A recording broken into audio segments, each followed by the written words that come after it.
Hello guys, welcome back to my channel Edutainment and मैं हूं स्मिता सिंह, आपके educator for code 55 human resource management and labour welfare and we are preparing for NTA UGC NET ZARA 2022 and we are going to solve MCQs like the I have brought up to you 100 MCQ series जिनमें से हमने काफ़ी सारे cover कर लिए हैं. We have covered a lot of from 100 MCQ series जिसमें से आई थिंक हम कुछ लाइक 10 या 15 क्वेश्चंस रह गए होंगे अभी 100 MCQ सीरीज में से.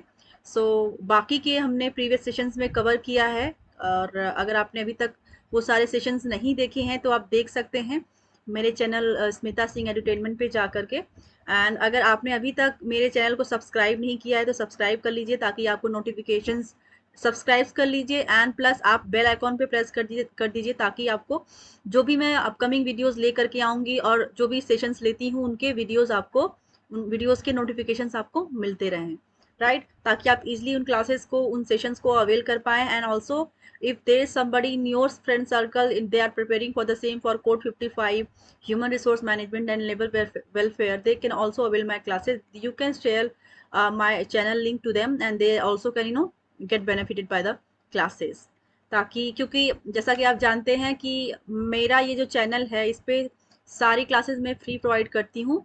यूनिट 1 to 10 में आपको कवर करके दूंगी theory part and along with the theory part I cover up all the MCQs and PYQs जो कि आपके एग्जाम पर्सपेक्टिव से बहुत ही ज़्यादा इम्पॉर्टेंट है, राइट? ये सारे क्वेश्चंस जो आप स्क्रीन पर देख रहे हैं ये हमने लास्ट सेशंस में किए हुए हैं. आज का जो हमारा टॉपिक होगा I mean to say that हमारा क्वेश्चन होगा, मैं आपको स्क्रीन पर दिखा देती हूँ.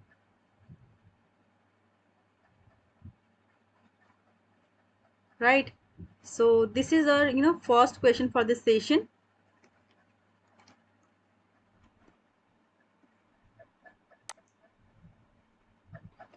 सो let's start with the question. Assertion and reason के बेसिस पे क्वेश्चन है, असर्शन एंड रीजनिंग का.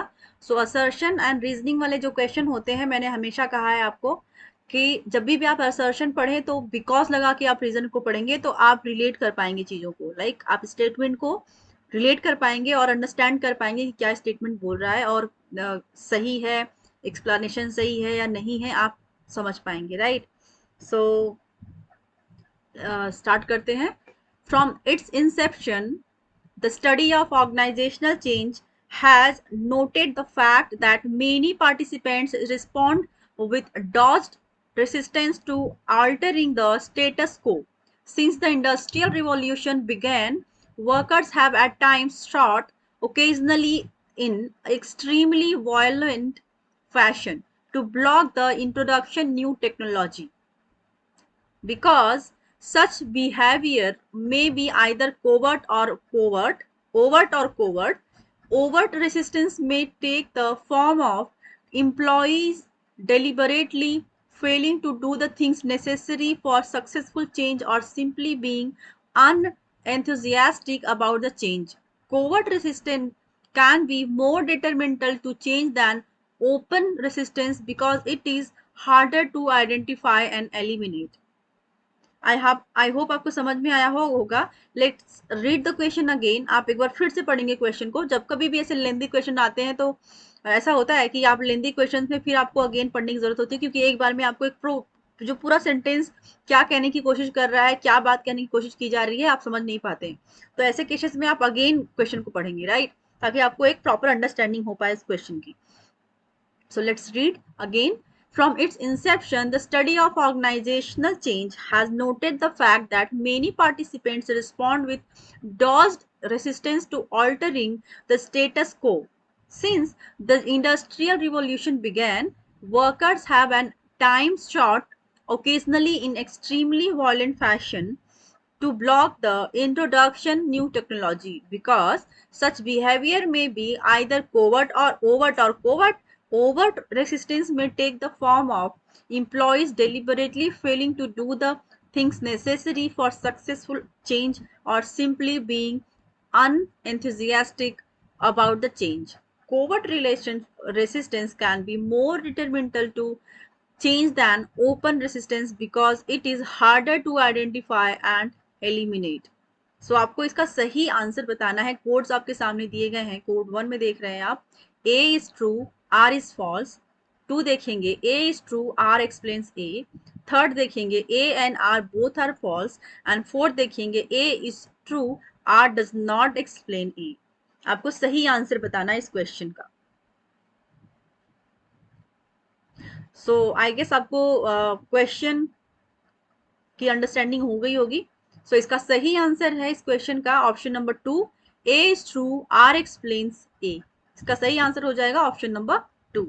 Let's move to the next.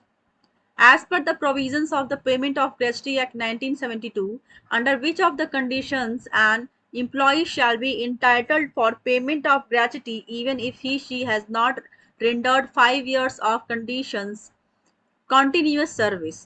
किन किन केसेस में एम्प्लॉयज को ग्रेचुटी दिया जाता है जबकि even though that person has not completed 5 years of the tenure. क्योंकि जो ग्रेचुटी मिलती है किसी भी एम्प्लॉयज को, किसी भी एम्प्लॉय को, तो उसके उसके अंदर कंडीशन क्या होती है कि कोई भी एम्प्लॉय किसी भी ऑर्गेनाइजेशन में जब तक 5 साल पूरे नहीं करता, मतलब कि वो 5 साल कम से कम उसको जॉब करनी होगी किसी भी ऑर्गेनाइजेशन में, तब उसको ग्रेचुटी अमाउंट मिलता है, ग्रेचुटी के लिए वो एलिजिबल हो जाता है। लेकिन वो 5 साल कंप्लीट होने से पहले ही उसको ग्रेचुटी मिल सकती है। वो क्या कंडीशंस हैं आपको बताना है। सो ऑप्शन ए देखेंगे ऑन हिज रिटायरमेंट, उसके रिटायरमेंट के टाइम पर। बी देखेंगे ऑन हिज डेथ, उसके डेथ पर। सी देखेंगे on his resignation. And D देखेंगे on his disablement due to accident और डिसीज। सो इनमें से कौन से ऐसे कंडीशंस हैं जिनमें आपको ग्रेचुटी दिया जाता है जबकि आपने 5 साल पूरे नहीं किए हैं फिर भी। आपके सामने ऑप्शंस हैं। आई होप आपको समझ में आ गया होगा कि क्या क्या कंडीशंस हो सकती हैं। आप ऑप्शंस देखेंगे सी एंड ए। तो ऐसे क्वेश्चंस में अगर आपको कंफ्यूजन लगता है, समझ में ना आए, फॉर टाइम बिंग अगर नहीं समझ में आता है, तो आप क्या कर सकते हैं, आप एलिमिनेट करके देख सकते हैं, क्वेश्चन को एलिमिनेशन कर सकते हैं पहले कि क्या ये हो सकता है। तो आप पहले उसको एलिमिनेट करेंगे कि अच्छा ये तो नहीं हो सकता है बिल्कुल। जैसे आप ऑप्शन 1 को देखेंगे, ए, सी एंड ए दिया हुआ है, तो सी और ए में देखेंगे क्या दिया है, ऑन हिज रिटायरमेंट, उसके रिटायरमेंट के टाइम पर, क्या ऐसा हो सकता है। दूसरा देखेंगे सी, सी और ए है, तो सी देखेंगे कि क्या सी में क्या बात, ऑन हिज रेजिग्नेशन। तो ये दोनों कंडीशंस क्या आपको सही लग रही है, तो आप कहेंगे कि नहीं ये तो हो ही नहीं सकता रिटायरमेंट के टाइम पर, राइट। तो ये तो होना ही नहीं है, लाइक सी तो नहीं होना चाहिए रेजिग्नेशन के टाइम पे, ये तो कोई कंडीशन नहीं हुई, ठीक है। तो सी अब अगर आपने सी एलिमिनेट कर दिया, मान लीजिए अगर आप श्योर हैं कि आप ए भी नहीं होना चाहिए क्योंकि ऑन हिज रिटायरमेंट, रिटायरमेंट तो इंसान की होती है, ठीक है। रिटायरमेंट से पहले अगर सपोज किसी की रिटायरमेंट का जो टाइम है वो 65 साल है, और उसने जब वो 61 या 62 का हो गया तब उसने ऑर्गेनाइजेशन को ज्वाइन किया, और 3 साल में, अगले 3 साल में उसकी एज हो गई और रिटायर हो गया, तो क्या उस कंडीशन में उसको ग्रेचुटी मिलनी चाहिए। तो ये भी कंडीशन कुछ ठीक नहीं लग रही। तो आप देखेंगे कि सी और ए तो होना ही नहीं चाहिए। बाकी के अदर ऑप्शन में देखेंगे कि ए किस में है और सी किस में है। सेकेंड ऑप्शन में देखेंगे कि आप देख रहे हैं कि इसमें ए दिया हुआ है, तो ये भी नहीं हो सकता क्योंकि इसमें ए है। बी तो है इसमें लेकिन ए नहीं है, ए है इसमें, तो ये भी नहीं होगा, आपने एलिमिनेट कर दिया ऑप्शन से। फिर थर्ड देखेंगे कि इसमें बी और डी है, इसमें ए नहीं है और सी भी नहीं है। सी और देखेंगे फोर्थ में दिया हुआ है सी है लेकिन डी है उसके साथ, तो आप कहेंगे कि नहीं सी तो होना ही नहीं चाहिए, तो सी पहले ढूंढेंगे। फिर आपको लगता है कि ए तो होना ही नहीं चाहिए, फिर ए ढूंढेंगे।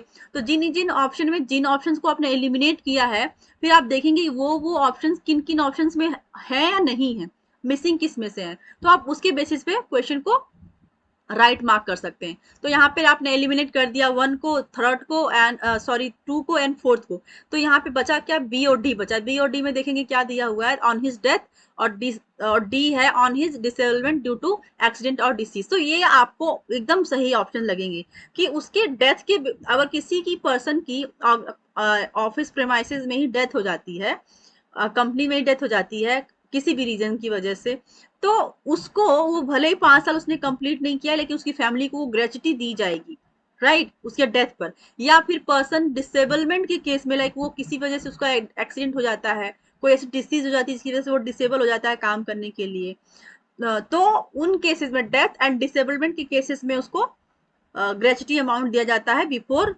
Completion of the time period, जो एक टाइम फिक्स किया गया है गवर्नमेंट के थ्रू, लेबर लॉ के थ्रू, कि 5 साल कंप्लीट करने चाहिए किसी भी ऑर्गेनाइजेशन में, तब आप एलिजिबल होते हैं ग्रेजुटी के लिए, राइट। सो ये रहा आपका question. Option number third would be the right answer for this question. Let's move to the next question. Which of the following is not true relating to the Employees Provident Fund Appellate Tribunal under the Employees Provident Fund and Miscellaneous Provisions Act 1952? First देखेंगे tribunal. एक बार question को फिर से मैं पढ़ देती ताकि आपको अंडरस्टैंडिंग हो जाएगी अच्छे से इस क्वेश्चन की। विच of the following is not true, आपको पूछा क्या है, नॉट ट्रू पूछा है, तो आप इस बात को ध्यान में रखेंगे कि नॉट ट्रू पूछा है। To the not true relating to the Employees Provident Fund Appellate Tribunal under the Employees Provident Fund and Miscellaneous Provisions Act 1952A. Tribunal shall consist of one person only. Option number one है। Second, a person so appointed is designated as presiding officer. Third, a district judge can be appointed as the presiding officer. Fourth, the term of office of the presiding officer shall be for a term of 4 years from the date he assumes office or attain the age of 65, whichever is earlier. So आपको correct answer बताना है इसका।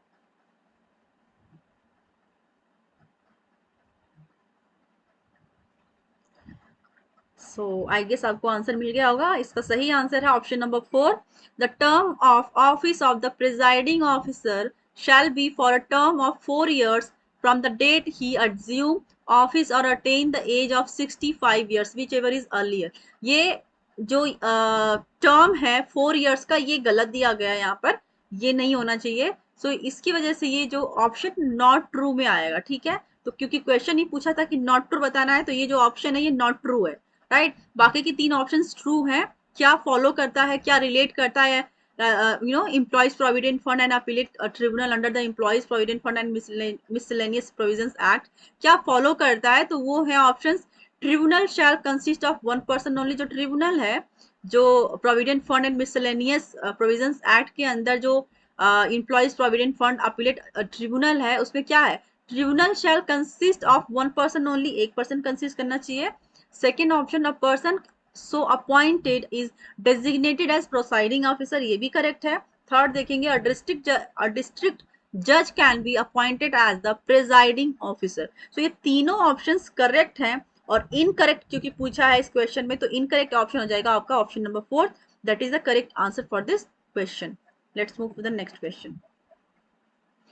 Which of HRM propagates that if integrated set of HRM practices is applied in a coherent fashion with a view to achieving the normative goals of high commitment, high quality and task flexibility, then superior individual performance will result, which would lead to superior organizational performance. एक बार question को मैं फिर से पढ़ूंगी।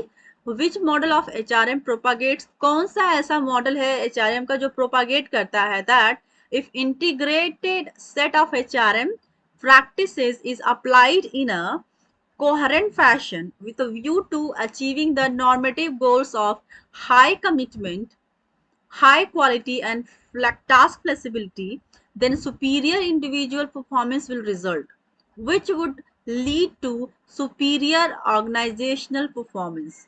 So आपको इसका correct answer बताना है। Option है आपके सामने, Harvard model, second Warwick model, third David Guest model and fourth John M Storey model. आपको इसका सही आंसर बताना है।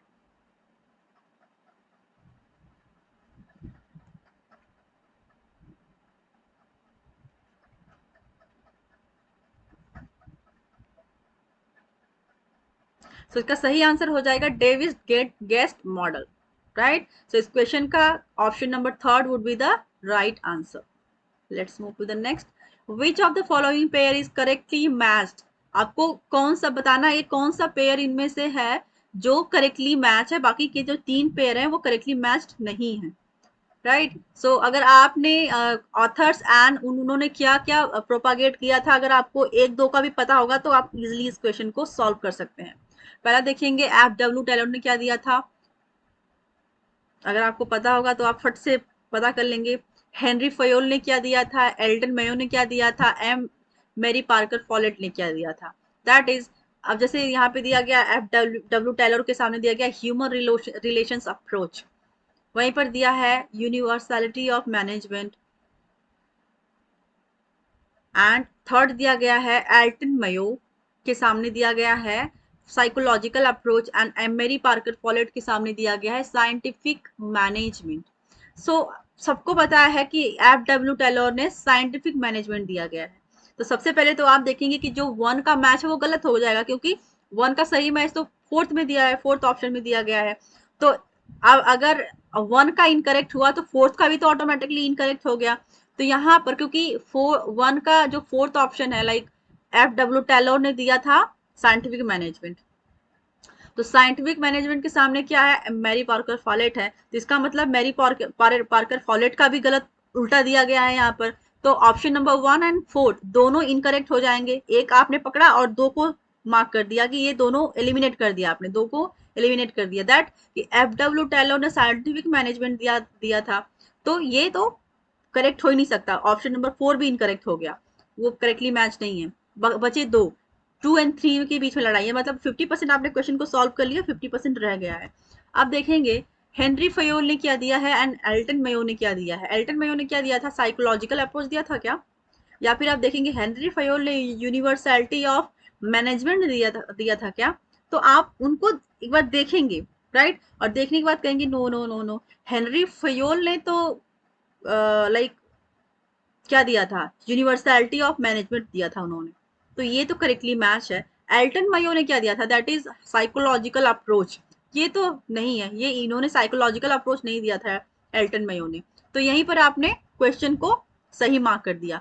कभी कभी क्या होता है कि अगर आप दो को तो मतलब 50% क्वेश्चन सॉल्व कर लिए, लेकिन 50% फिर भी आप कंफ्यूज हैं दो के बीच में, आपको सही नहीं पता है, एग्जैक्टली नहीं पता है, कंफ्यूज है, तो आप वहां पे तुक्का मार सकते हैं, तुक्का सही भी हो सकता है, गलत भी हो सकता है, तो उस 50% में आप चांस ले सकते हैं, राइट। सो वो सही भी हो सकता है, गलत भी हो सकता है, अगर आप थोड़ा सा दिमाग लगा के उसको सॉल्व करेंगे तो आप 100% सॉल्व कर लेंगे, राइट। सो इस तरह से क्वेश्चन को सॉल्व किया जाता है, इस तरह से टेक्निक फॉलो की जाती है एग्जाम में आपके, राइट। सो यहाँ पर option number 2 would be the right answer, Henri Fayol ने यूनिवर्सलिटी ऑफ मैनेजमेंट दिया था, right.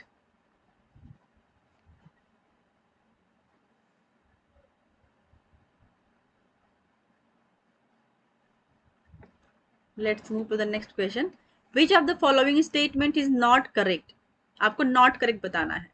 Labor market equilibrium assumes that markets adjust instantaneously. Second, equilibrium always prevails in labor market. Third, wages and employment change swiftly from old equilibrium level to new equilibrium level. And fourth, market of highly skilled workers exhibit systematic periods of booms and busts. आपको सही answer बताना है, इसका सही correct match बताना है आपको, match in the sense correct answer बताना है। इसमें से नॉट करेक्ट पूछा है तो आपको बताना है इसमें से नॉट करेक्ट कौन सा है, राइट। सो आई होप आपको समझ में आ गया होगा, इसका सही आंसर हो जाएगा, नॉट करेक्ट पूछा है तो इसमें से नॉट करेक्ट हो जाएगा option number 2, equilibrium always prevail in labour market. तो ऐसा नहीं है कि लेबर मार्केट में जो इक्विलिब्रियम है वो ऑलवेज प्रिवेल होता है, वो ऑलवेज होता है, ऐसी बात नहीं है, right. So this would be the correct answer for this question, option number 2 would be the right answer. Which of the following statements about industrial relations system in multinational corporations is true? आपको true बताना है, multi industrial relation system in multinational corporation बताना है। So option number 1, option A देखेंगे, North American MNCs attempt to make their foreign subsidiaries union free. B. Following their tradition, Japanese MNCs set up enterprise unions at foreign subsidiaries. C. West European MNCs believe in organized independent trade unions. And D. In general, MNCs show gradations in the degree of policy of centralization, decentralization in the areas of industrial relations. आपके सामने option 1 है A B and C, option 2 B C and D, and option 3 A and B only, and option number 4 A B C and D only. आपको सही answer बताना है इस question का।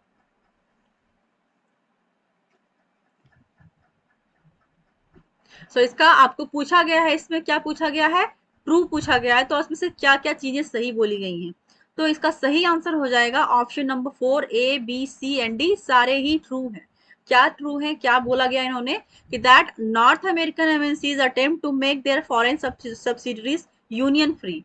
तो वो जो नॉर्थ अमेरिकन एमएनसीज हैं, वो जो उनके फॉरेन सब्सिडरीज हैं उनको यूनियन फ्री बनाते हैं, that is true. Second, following their traditions, Japanese MNCs set up enterprise unions and at foreign subsidiaries. ये भी true है। C. West European MNCs believe in organized independent trade unions. ये भी correct है। And D. In general, MNCs show gradation in the degree of policy of centralization, decentralization in the areas of industrial relations. So those they all are the correct one. So option number 4 would be the right answer for this question. Let's, I think ये हमारा last question था इस session का। आगे के session में मैं upcoming जो भी रह गए हैं क्वेश्चंस उसको लेकर के आऊंगी। तब तक के लिए आप keep watching, keep liking and keep sharing my videos. Thank you so much for watching me and thank you very much.